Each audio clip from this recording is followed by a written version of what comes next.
Likutei Sicha is Chelik of Ches, volume 28, the second Sicha for Parshas Naso. This Sicha will explain how in the mishkan / Beis Hamikdash, every single detail or item was crucial and fully accounted for.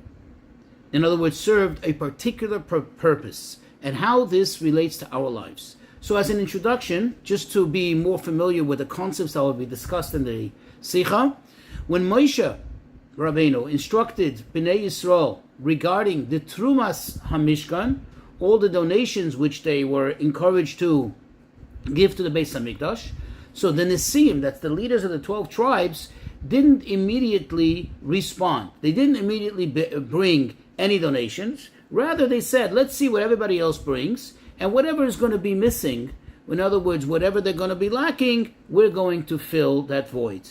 At the end, however, as we know, it says Bnei Yisrael brought dai v'hoiser. They brought, not only was it enough, but it was more than enough. It was plentiful. In fact, I had to say to them, please stop bringing more because we have nothing more to do with it. So the Nesiim were kind of left out, and all that was left for them was to bring those precious stones which went into the breastplate and into the shoulder stones of the Kohen Gadol. In our Parsha, however, it tells us how the Nesiim were the ones to be makdim. They went ahead, they sprinted ahead, and they were the first to bring a special gift for the inauguration of the Mishkan. As we'll see in the Sicha, they brought the 6 wagons to help transport the panels of the Mishkan and the sockets and the various beams and the drapery, the tapestry that was used to cover the Mishkan. And with these 6 wagons came along 12 oxen that would pull these wagons, 2 per wagon. Okay, and this obviously was meant to correct their mistake of not having been a little more quick and swift at bringing the donations for the Beis Hamikdash. So that's one thing to be familiar with. Another thing, another concept, we find in the Gemara that in regards to the Beis Hamikdash, in other words, to the general conduct, to the general approach to things, the Gemara says, Ein anius b'mokim ashirus, that you don't behave with a state of mind of poverty in a place of affluency. Meaning the attitude in Beis Hamikdash was in a matter of affluency. An example for it, not one which is discussed in the Sicha, but just as an example, that if one of the garments of the Kohanim became torn or heavily soiled, they wouldn't bother fixing it or reweaving it or cleaning it, try to take out the stains. Rather, they would discard it and give it a second life as use as wicks or whatever it is. Why? Because it's not appropriate that the uniforms that are being used for the servants of the Beis Hamikdash to be treated like a poor man's garment and start to put on patches, so to speak, or start to fix it like a poor man would do. One more thing to be familiar with, the difference between a nidava and a korban. In regards to in relations to the Mishkan, we find that what the Bnei Yisrael brought as means to build the Mishkan was called a nidava. What is a nidava? A nidava means a gift. Nidava means a contribution, which really is governed, as it says, kifi nidvas liboy shel kol echad ve'echad. It goes in accordance, and it's governed by the generosity of each individual's hearts. That means there's no real definitive measurement, not even criteria per se, as to how much you have to give, how much you shouldn't give, what's more, what's less. However, there is a korban. What is a korban? A korban also is a form of contribution. However, a korban is very, very specific. When you bring an offering, once something is classified as a korban, as we'll see in the Sicha, it has very precise and strict parameters, and it has a criteria as to how much it should be, how much it should not be, what it should be, what it should not be. And if it doesn't conform to all of it, then it's not a korban. And in fact, the Rebbe will suggest in the Sicha, if one brings extra, meaning over the korban, if it's not part of the korban, then you're actually not only not doing a mitzvah, but you might be even committing a transgression, because it's machnis chulin la'azara. It's like you're bringing in mundane into the holies, into the Beis Hamikdash. In other words, if it doesn't belong there, if it's not actually part of the carbon, then it doesn't belong there, then it actually is a sin to bring it in. So let's get into the Sicha. In our Parsha, the Parsha tells us how on the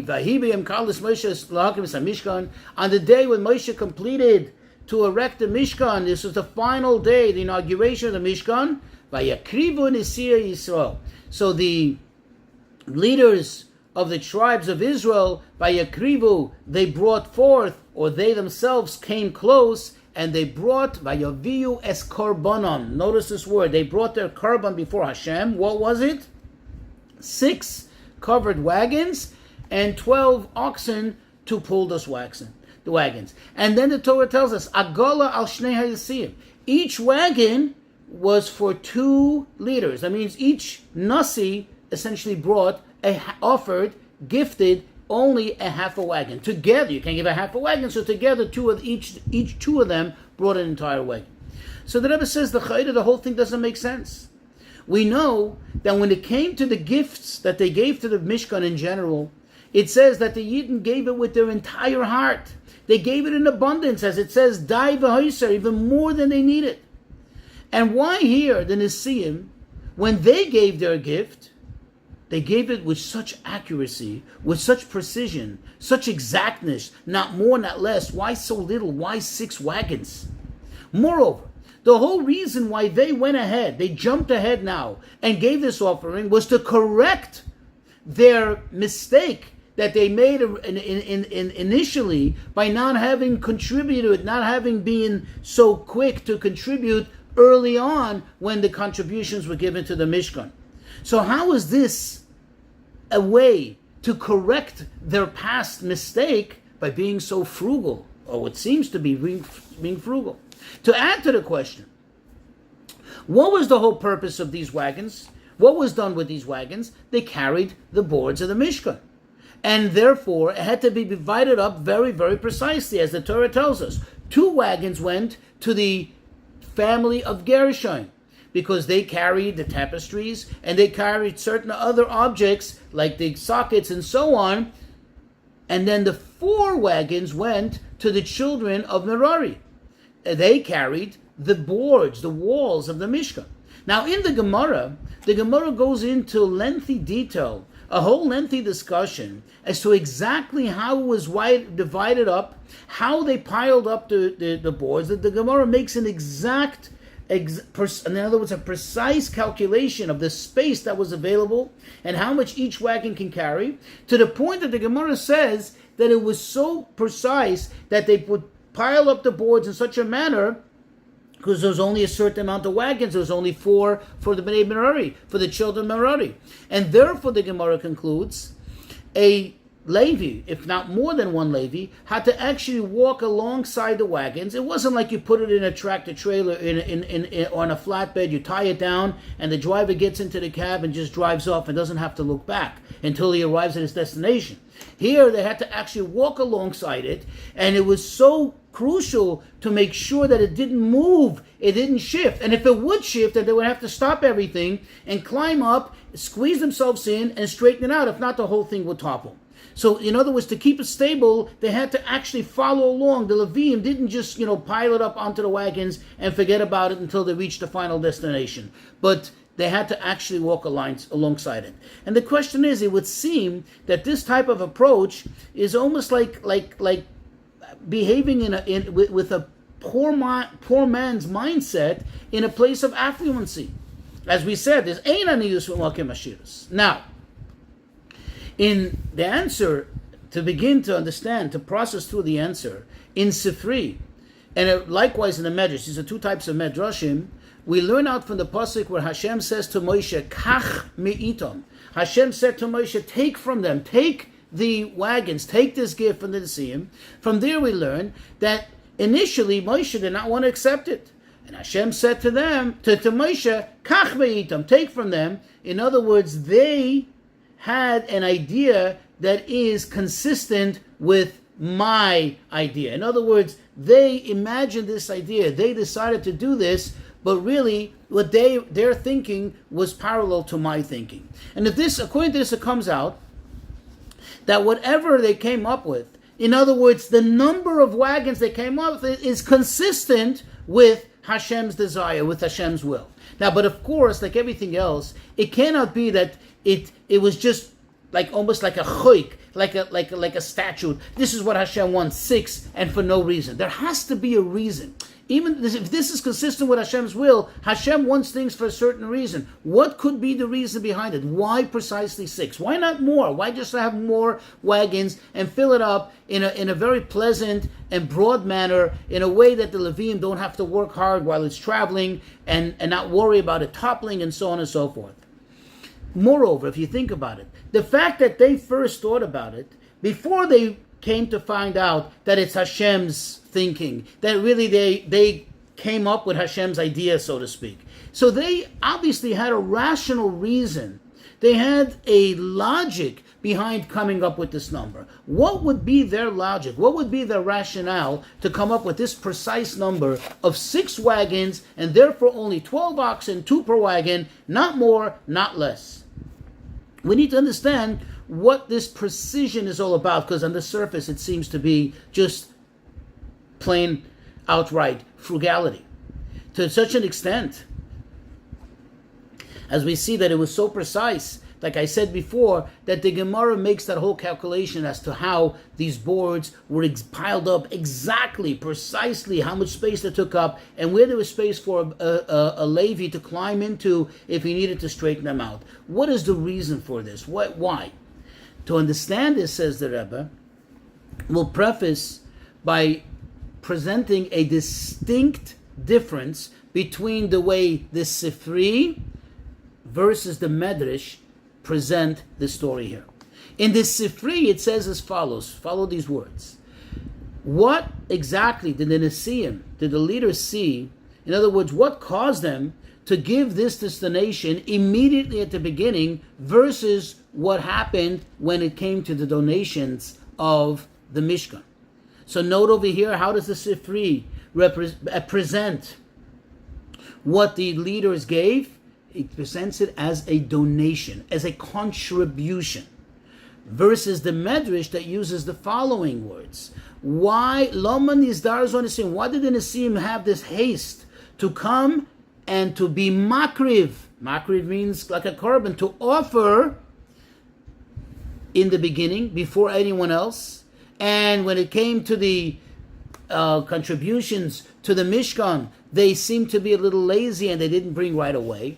So you see that according to the Sifri, the 6 wagons and the 12 oxen, they have the status, they have the gather of a contribution, and according to the Medrash, they have the status, they have the gather of a korban. Okay, even more emphasized later, as it says in the Medrash, just to point it out even more. This is not just a fluke, but in fact, the Medrash is consistent with the fact that it relates to it, it refers to it as a korban, and it says as follows: once the Mishkan was completed, they went ahead and they brought their korban, the korban Nesiim, bizrizus, in great zrizus, in great haste. And this is what it says the Medrash, Vayakrivu Nesi Yisrael. This is why it says Vayakrivu. It doesn't say Vayaviu, they brought, you bring a contribution. Vayakrivu means usually you brought a korban. Now, according to the Medrash also, we find another very interesting thing, that it says Moshe was concerned. What's going to happen if one of the wagons break? What's going to happen if one of the oxen die? And therefore Hashem says to him, Kach mitam v'hoyu, and they will be. In other words, Hashem didn't say like they shall be, but he was also giving him a promise. They will be, they will last, and they will last and last on. In other words, this korban will never become defiled. This korban will never become diminished, because we know in general, whenever something has the status of a korban, if it's missing even one aspect of it, the entire korban is incomplete. And that gives us a little insight that according to the Medrash, this had the status of a korban. In fact, there's a discussion and there's a whole debate as to when exactly those oxen were later slaughtered after the 40 years. What happened with them? So one thing about the wagons, okay, they went somewhere, they were burnt, they were used as fire, but what happened to the oxen? But just to show you that according to the Medrash, this had together of a carbon. Not only from the presenter's point of view, not only because of the Nisim that they brought it and they felt it was a carbon, but you see how here he had the status of a carbon in the object itself, to the extent that Moshe had to be reassured this carbon will never be diminished. So because it was a carbon, now we appreciate, at least according to the Medrash, why it had to be precise. Not more and not less. Not bigger and not smaller. What is the explanation of this? What does this all mean? You see, the Medrash tells us that when it came to the completion of the Mishkan, immediately they went ahead and they brought the 6 wagons and the 12 oxen. And the Medrash continues and it says, who gave him this idea? Who gave him this advice? It was the tribe of Yisachar, who were the scholars. That they said to them, listen, the Mishkan that we just made, the way it is right now, it's basically Peireach Ba'avir. It's like floating in the air. It's flying in the air. And therefore, donate, or really bring as an offering these wagons. So now they should be a means of transportation. What does that mean? What did Yisachar exactly tell them? And how does this fit into the idea of a carbon? You see, the idea of giving wagons to transport the boards and the sockets and the tapestry was not, so to speak, an add-on to the idea of the Mishkan. Rather, it is part and parcel. It is an inherent part or aspect of the Mishkan. You see, what's the whole point of it? The whole idea of the Mishkan was that it should be mobile, transportable. And if so, that's what Yisachar was saying to them. To be mobile and transportable, you could take it down and put it up and it can travel with them. How was it supposed to get from one place to another?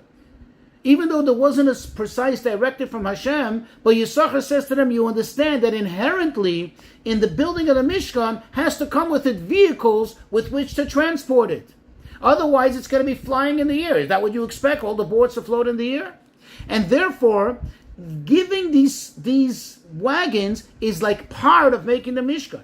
And this is parallel to the idea of a carbon that we see also in our parsha, that in order to complete the making of the Mishkan, to inaugurate the Mishkan, they brought korbanos, meaning the Mizbeach is for the purpose of korbanos. So in order for the Mizbeach to be complete, in order for the Mishkan to be complete, the Nesiim brought a whole regimen of korbanos throughout the 12 days consecutively. So likewise, according to the way the Medrash understands it, and that's why we can appreciate why it has to be a precise number, 6 and not more and not less, is because this is a carbon, this is a completion, this is a finishing touch of the whole making of the Mishkan.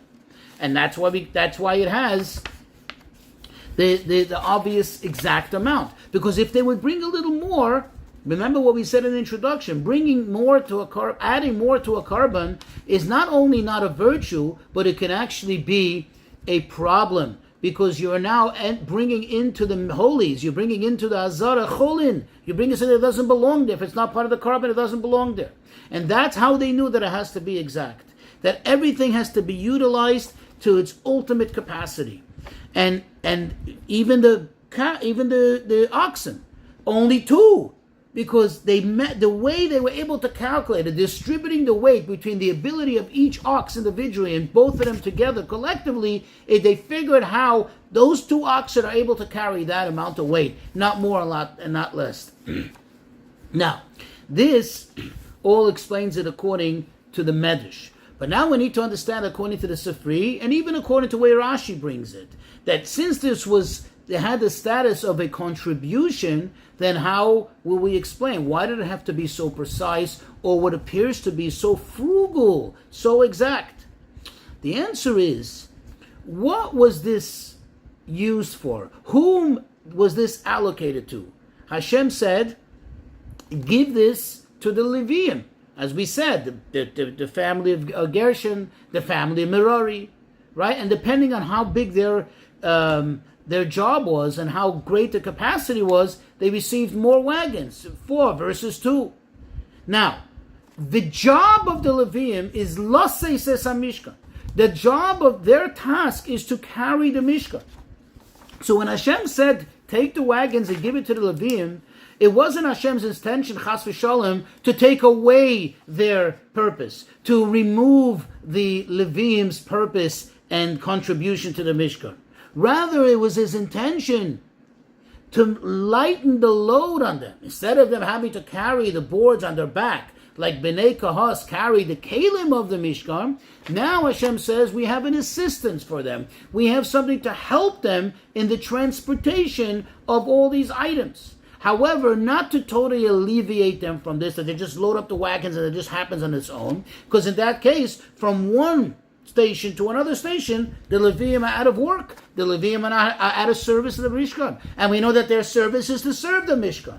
Rather, what Hashem said is, give it to them to make their load easier, but not to totally eliminate it. And therefore, the fact that the Leviim have to walk alongside because it was exact, and make sure that it doesn't topple, it doesn't shift, and therefore it doesn't collapse the whole load, that was their continuance of their service of the carrying of the Mishkan. And therefore, even though typically in the Mishkan and the Beis Hamikdash, the attitude is ein anius b'makom ashirus, that you always, you don't behave in a frugal manner in a place of great affluence, but still, here, the Nesiim understood, according to the Sifri, that they have to give an exact amount in order not to eliminate, not to take away from the Leviim their ability to continue doing their task of carrying the Mishkan, or being part of the process of carrying and transporting the Mishkan. What is the lesson for us? The lesson for us, as it says in Gemara Shabbos, Kol ma shebara Kadosh Baruch Hu lo'olam lebara dav rechel v'tola. That whatever Hashem created in this world, He didn't create anything for naught. Everything in this world, especially in matters of Kedusha, as exemplified in what we discussed above regarding the Mishkan, has a purpose and has therefore a reason for being here, and has something for us to be done with it. And this gives us the lesson, says the Rebbe, that each person has the tafkid, each person has the purpose of fulfilling the ultimate idea of the Mishkan, which is v'asuli mikdash v'shachanti b'seicha, that Hashem says He should make a Beis Hamikdash and I will dwell amongst them, in each and every single Jew. And therefore, and each and every single Jew has to bring the Shekhinah into the world, in his space and around him, whatever he encounters in the world. And therefore, the lesson is that each and every person has to fully utilize all their potential, all their talents, to make this Mishkan in this world. And this is not only your potential, your talents, and your abilities, but also even in your time. The Rebbe gives an example. Imagine that a person spent his time very well throughout the day. It was fully accomplished. 23 hours and 59 minutes accounted for between everything they're doing in this world, whether it's sleeping, whether it's eating, whether it's learning Torah, whether it's working with others. All was a purposeful thing. You have 1 minute left. That minute shouldn't go to waste. That minute should also be serving its purpose and the person's mission in this world of the Shechanti B'Soichom, that you bring the Mishkan, you bring the Shekhinah into the world. The bottom line is that if a person does not fully utilize all their talents, their time, and all the potential that they have, not only does it affect them negatively, but it could also impact the general purpose of bringing the Mishkan into the world. In other words, it affects the entire universe, that it doesn't allow the full extent of Asli Mikdash Shechanti B'Soichom. However, when every single person utilizes all their potential, all their talent, all their abilities, all their time that they have, in order to bring about the Shechanti B'Soichom, this, of course, first of all, brings the Shekhinah down here now, but of course will also lead to the ultimate bringing down the Shekhinah in the Beis Hamikdash HaShlishi B'Karev Mamish.